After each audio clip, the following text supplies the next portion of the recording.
Hi guys, this is Nurse Princess Mona Chimso, but I am representing as your midwife today, and I'm going to be talking about the simple care of newborn child. Now, when a baby is being born, they are being introduced to a temperature they are not used to in the womb, so we should endeavor to keep our babies warm.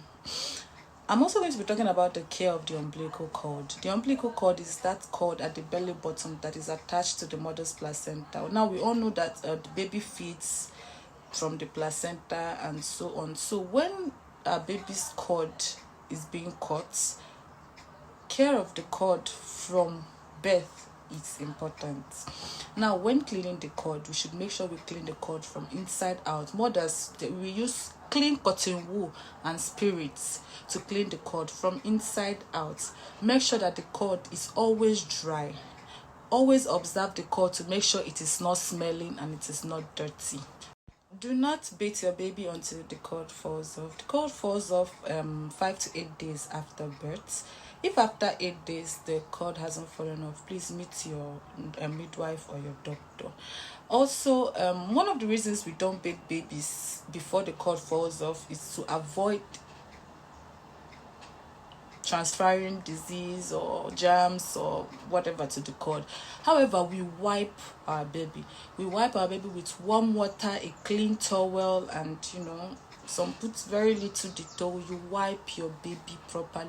You wipe the face, the nose, the ear, the neck, the folds, the groins. You open the baby's lap, wipe it properly to avoid transfer of infection or germs or whatever to the baby's umbilical cord or the private part. Another thing I'm going to be saying is traditional ways of caring for the umbilical cord. We do not advise using cow dung, that is cow poop, to care for the umbilical cord. Our forefathers used it and somehow it worked for them, and we don't even know the side effects it may have caused for them then, or why it may not work for us now, but it's not advisable to use cow dung to care for your baby. Now, when it comes to feeding your baby, breast milk is most important, especially that first breast milk that comes out from your breast, which is called the colostrum. It is very important your baby takes that breast milk, the colostrum, as is very high in probiotics. It boosts the baby's immunity and growth. However, some mothers are not able to breastfeed due to some underlying issues, so it is advisable to meet your midwife to teach you how to use milk to feed your baby, to use the complete measurements in water and the milk to avoid constipation, diarrhea, and cold. Always burp your baby immediately after feeding. There are different methods of burping a baby. However, I'm going to tell us the most common used ways to burp your baby. You make sure your baby is here and you keep tapping gently. Tap your baby gently until you hear your baby burp. At least we do it for about 5 minutes, some people 10 minutes. You can keep carrying your baby because baby's food digests very fast and they poop most of them poop almost like 15 to 30 minutes after breastfeeding.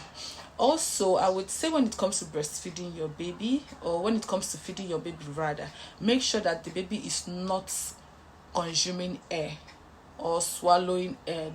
There is an appropriate position you should keep your baby when you're breastfeeding, and I would